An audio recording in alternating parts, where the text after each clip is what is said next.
Welcome, welcome. It's 1 o'clock. I was able to get on here exactly at 1 o'clock as I had intended. If anybody has been following me on live, they know that I'm new to this whole live stream business and I'm trying to become technically savvy. So I counted a little bit of a victory that I was actually able to click on it. And it got me on there exactly at 1 o'clock. How wonderful is that? Well, welcome. I'm not going to prolong this introduction. I'm just going to mention I'm Allison Bonella. I am a professional life strategist. I work with individuals to strategize their life so that they could be able to enjoy their life, their work-life balance, enjoy their presence in their family as well as their presence in their professional life. I have been a professional for over 30 years while raising my children and being married to my wonderful husband. And I know the value of being able to work both things at the same time and feel comfortable and confident in it. I can't say that I always felt confident, but I think I've developed some strategies and I want to use those strategies to help other professionals in general, but women definitely to be able to manage to handle home life and their professional life in a way that's comfortable and free of anxiety. So here I am. Today I want to talk to you about ambiguity. Let's first define what ambiguity is. Give me a second. Let me try and see if I could pull up some stuff here, and we're going to take that away and we're going to look at a definition of ambiguity. So if you say that there is ambiguity in something, you mean that it is unclear or confusing, or it can be understood in more than one way. So why did I use the word ambiguity and not use confusion? Because confusion is a little bit different. In ambiguity, you could look at something and it could have different interpretations. And that's where you become uncertain. And that's where you become confused. It's not a clear kind of confusion. Ambiguity is this kind of confusion where it's like you're not exactly sure. And because you're not exactly sure, you question yourself as to whether it should be addressed. When people are sitting in ambiguity, it feeds a lot of anxiety because it's not just the anxiety of the actual situation or the actual decision. You're not even sure about the fact that you're unsure. People who are sitting in ambiguity, there are several layers of confusion and several layers of indecision that they're dealing with. So that's why I use the term ambiguity. And ambiguity, there's a lot of anxiety that lives in ambiguity. Ambiguity, it feeds all the anxiety in people's lives and it keeps them stuck. It prevents them from being able to move forward personally and professionally. Now, people delay clearing up ambiguity. And I want to address some of the reasons first before we talk about what we need to do about it. So let's go through some of the reasons people don't clear up ambiguity, because lots of times people say it's very easy, just get clarity, clear it up. Well, that's the answer, yeah, but why don't people just do that? I mean, people are very intelligent, they know this. So there's a reason why they're not doing it. And when I sit and I talk to people, I hear that a lot. I hear these reasons. And in the professional realm, a lot of times I hear that they're conflict avoidant. If I'm dealing with somebody who's conflict avoidant, that sometimes is one of the reasons that they're not clearing up ambiguity. In a professional setting, actually, let me give you a little example of one of the things I've dealt with people in a professional setting. So you can have a little bit of a picture where ambiguity could exist. I dealt with a person one time who was really not sure as to why they weren't being able to be offered promotions and why other people were moving ahead in the company and they were not. And as we talked more and more about it, she was very upset. She was anxious about her job. She didn't know if maybe They didn't value her. But then she was confused because she would get these wonderful glowing evaluations. She was being told that how she was a linchpin in the organization, that they really valued her feedback, her input. They couldn't do without her. She was getting her little raises. So whereas people were coming in and she was training them, they were moving ahead of her. They were actually becoming her bosses. And she couldn't understand what it was that if they valued her so much, why couldn't they put her on the track for success? Why couldn't they send her to the workshops and the conferences that she needed to go to get the certification so she could move forward? She was clearly just as intelligent as the other people. So we talked a little bit about that and why she would not just go ahead and ask them about it. Well, one of the reasons is that she was conflict avoidant. This person was. And she was, she feared that if she broached the subject, that it would promote some hostility and there might be some disagreement. And she was a bit of a people pleaser. She wanted to keep everything nice and neutral on the job. So this was very difficult and very scary for her. But for other people, sometimes it's, they're not sure about the right way to approach it. When you see something that's confusing or causing you to feel distressed and you want clarity, sometimes you're not sure exactly how to do it.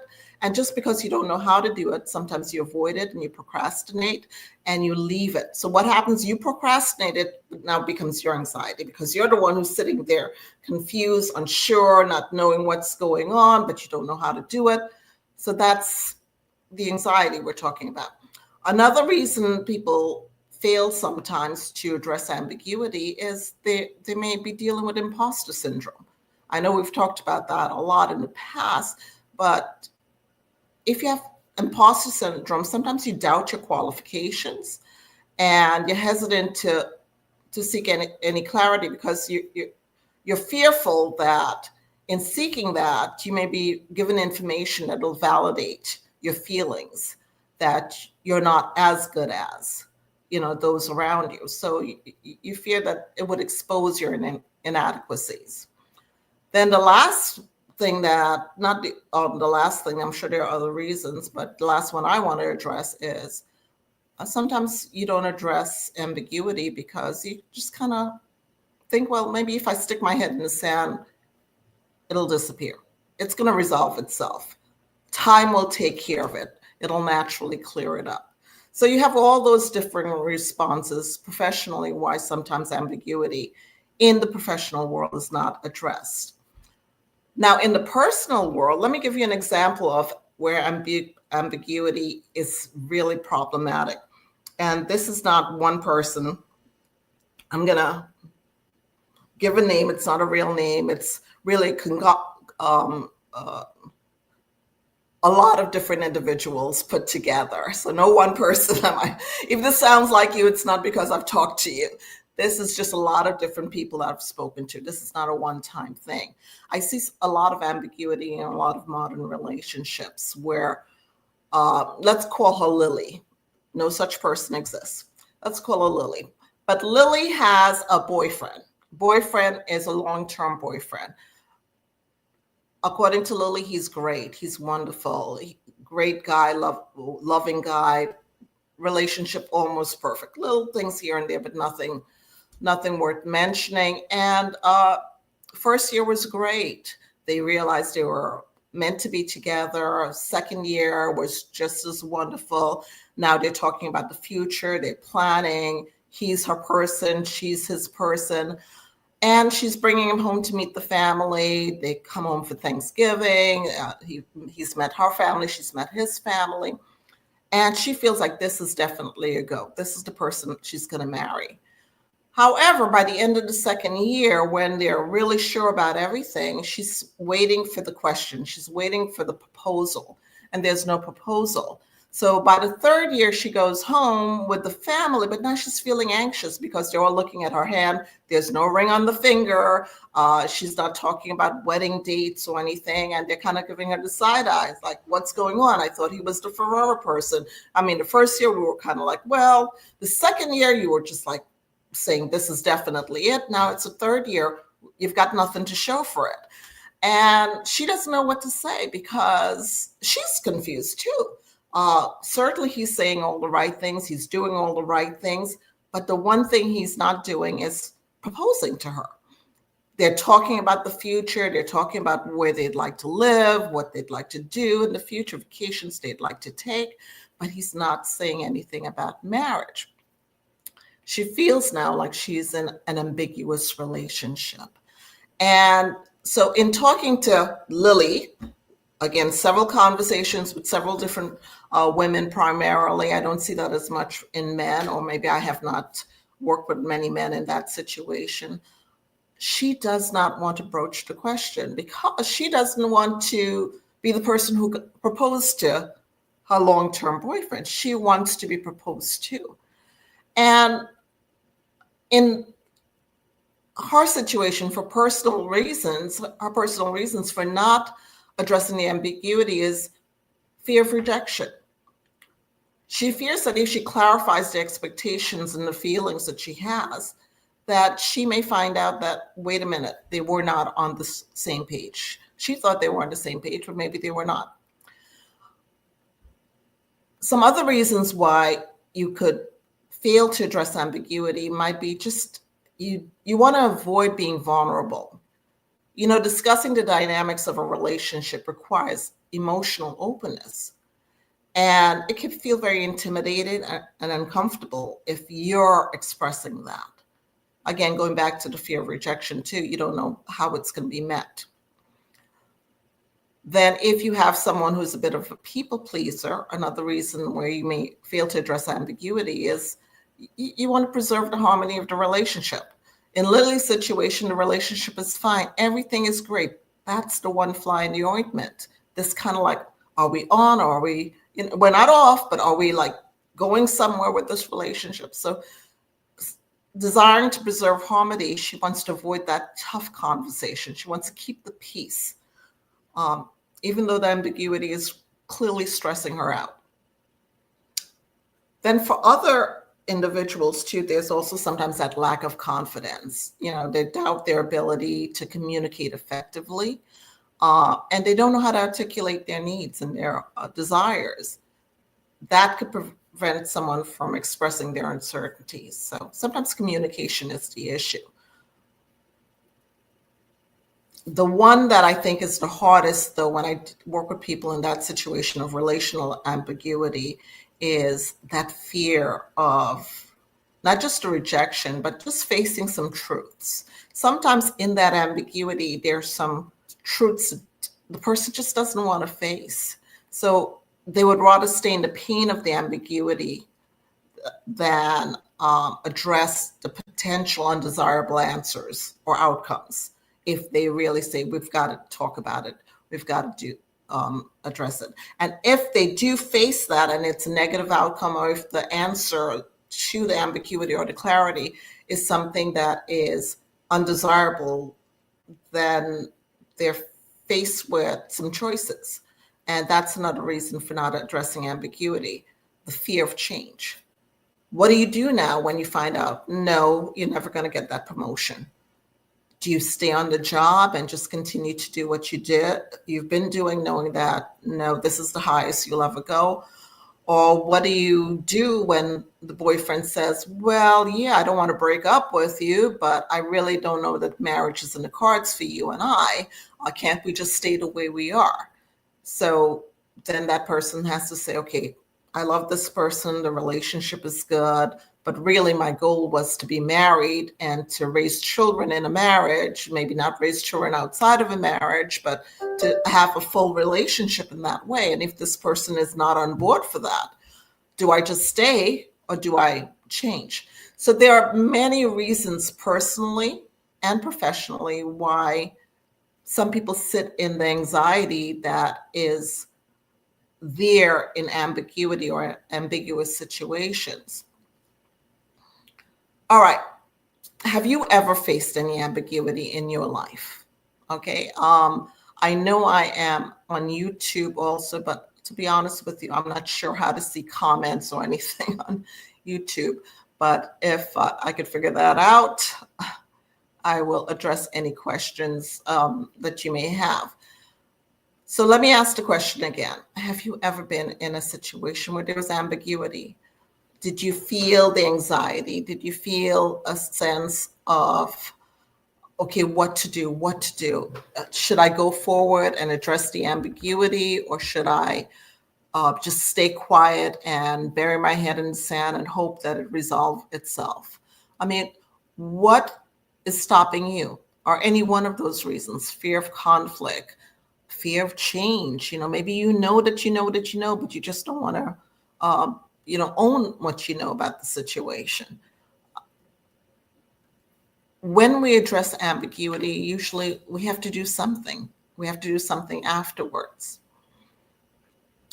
I love this scripture, Jeremiah 33:3, because I feel like it is, for me, the answer to all situations of ambiguity in my life. It says, call to me. Let me put it on the screen. Call to me, and I will answer you and tell you great and unsearchable things you do not know. That's Jeremiah 33:3. Instead of sitting in anxiety, I think the first order of business is really to pray. Call to God. Ask him, what is this? When we have anxiety, we feel it in our gut. We know that we're locked in indecision. We're not sure.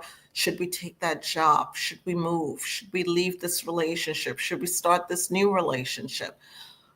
What is the thing to do?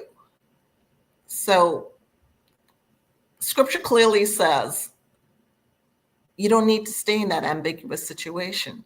God says, call to him, and he will answer and tell you great and unsearchable things. Because the thing that causes us to be ambiguous is we're not sure of the outcome. The outcome is unsearchable, or we may fear an outcome that might be, for us, a negative outcome. But he assures us he will give us the information we need to make the right decision. So that's the first answer to ambiguity. Your 3 reasons why we need to stop with the ambiguity is, first of all, once you address it, you're now going to be in a position to reduce your stress and your anxiety. Sitting in that ambiguity is really condemning yourself to a place of discomfort. And for some people, they make that choice. They say, I'd rather that discomfort than the pain of a negative outcome. I'd rather that discomfort than having to break up with my boyfriend. I'd rather that discomfort than having to look for a new job and or go back to school. That uncertainty may be the lesser of the 2 evils for some people. However, the way to look at it is that it's an unending kind of long-term discomfort and pain. Whereas if you just kind of rip the Band-Aid off, yes, there will be pain, yes, there will be discomfort, but there will also be healing. So when you stop living in the ambiguity, you get to clarify your goals, your roles, and your relationship. You get to replace your confusion with some degree of certainty. And what does that give you? It gives you some mental peace, and it gives you some emotional balance. It allows you to move on with some new thoughts and new ideas, rather than having the uncertainty, the back and forth, the left and right, the stay or go, have that take up so much real estate in your brain. So that's one reason, definitely, you want to stop living in ambiguity, even if you think it's the lesser of the 2 evils. Another reason you want to stop living in ambiguity is once you clarify that and clear up something, you're going to be able to improve your decision making. As I said, it clears up the real estate in your head, and you're able to put on the table all your decisions, all your outcomes. Ambiguity wastes time. You waste too much time. I've met with too many young women who, with tears and regret, think about all the wasted years they stayed in dead-end relationships where nothing good was going to come of it, but they feared the unknown. It's better the devil you know than the one you don't, right? Listen, that's not the way to look at it. Your decision making is going to be better if you just clear up the ambiguity. I remember listening to a song one time, and the tagline in the song was, "You keep aiming at nothing and you hit it every time." So if you keep aiming at nothing, you will always hit it. The harder thing is to aim at something. You may not exactly hit it, but you'll come a lot closer than if you aim at nothing. So when you clear up ambiguity, you say, I'm going to set a goal. I'm going to set a target. I'm going to work towards something. I'm just not going to sit in this place of nothingness where 2-3 years go by and I've wasted all this time and I'm no further along relationally than I was 2 years ago, or I'm no further along professionally than I was 2 years ago. Yes, there might be short-term pain, but at least there's something that you're moving towards. You're going to be able to make more informed and confident choices if you clear up ambiguity. And your actions are not going to be aligned with your values and your long-term goals. You're going to be aiming at something, and you're definitely going to hit something as opposed to nothing over time. All right. So, and the third reason that you definitely want to stop living in ambiguity is you're going to find that your relationships are going to improve, as well as your productivity. For all the reasons I said before, all that real estate that's been cleared of the junk that's been taking up your time mentally, there's going to be more productivity in your brain. You're not going to be able to see clearly the steps that you need to take and the moves that you need to take. Whether personally or professionally, clarity fosters better communication because you learn the skills. You have to be able to speak and talk to people and tell them what your needs are, tell them what your goals and your desires are. You're going to be able to build stronger, trusting relationships with people because those that hear you and are able to align themselves with you, you're going to be able to assess them a lot better because they know exactly where you're headed.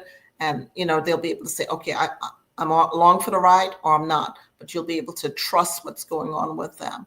And you're going to be able to do more effective collaboration with them. You guys are either in it together or you're not. Okay. So that's going to allow you to be more productive. They're going to know where you're going, and you're going to know if they're going to be the person to go along with you, whether it's professionally or personally. It eliminates waste of time and waste of energy. And you're going to be able to focus on actions that are more meaningful and purposeful. Remember, you're going to actually be aiming at something. So sure enough, you're going to get to hit something. So think about that. Clearing up ambiguity, it requires courage. Many times it requires courage because you got to move past all those fears of rejections, all those feelings of imposter syndrome, all those fears of a negative outcome. It requires bravery and courage. It also requires you to develop stronger, better communication skills. Because once you're brave enough to address it, you got to be able to say, this is what's going on. This is where I feel discomfort. This is where I feel there's a gap or a lack in our relationship, whether it's personal or professional. And it's going to give you the ability to accept potential outcomes. You're going to be flexible enough in your thinking to say that okay, the outcome may not be exactly what I want, but you know what? I'm going to be able to live with it. I want to encourage you right now as you're going into 2025, take those small steps, take those small intentional steps towards clarity. Start that process so that you can have greater peace of mind and productivity. Where is the ambiguity in your life right now? Write it down. Write down the reasons that maybe you continue to live in that ambiguity. What is the fear? What is the anxiety? process it by yourself or with someone else. If you feel like you're not clear enough to be able to do it by yourself, if you feel like you need help with being able to communicate clearly about it, I invite you to get some help. You could certainly contact me, and let me put my information on here for you. Okay, you could contact me here, or you could talk to a mentor, a trusted friend, someone who would be able to hear you out, someone who would be able to ask you good questions and allow you to be able to strategize and make a plan for next year. Don't let another year go by and at the end of the year you look back and you say, I just sat in ambiguity that whole year. I still don't know where I'm going. I don't know my purpose. I don't know my goals. I don't know who's along with me for the ride. I'm still not sure about my status here or my status there. Don't live in ambiguity. It's not a comfortable place to be. It's not a place I would recommend for anybody. Live in clarity. Remember, the first step, if you recognize it, pray about it. Ask God, what is it that you need to do to be able to move forward? To every no that you say, a whole bunch of yeses open up, doors open up. Sometimes we have to close the door to be able to open up the doors. And we need to get brave enough to be able to address things when they're causing us discomfort.